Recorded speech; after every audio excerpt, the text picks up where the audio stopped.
There are several distinguishing features of eel fish that can help identify them. 1. Body shape. Eels have a long, slender body that is typically cylindrical in shape. They lack pelvic fins and have small pectoral fins located near the head. 2. Skin. Eels have smooth, slimy skin that is often mottled or patterned.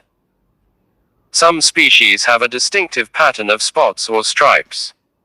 3. Mouth. Eels have a large, toothy mouth that is located at the front of the head.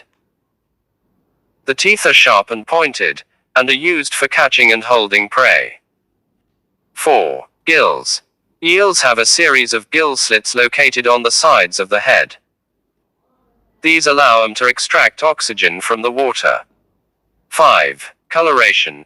Eels can be a variety of colors, ranging from brown and green to yellow and silver.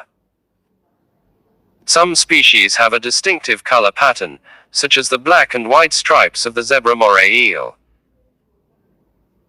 Overall, eels are a unique and fascinating group of fish that can be identified by their long, slender bodies, toothy mouths, and distinctive skin patterns.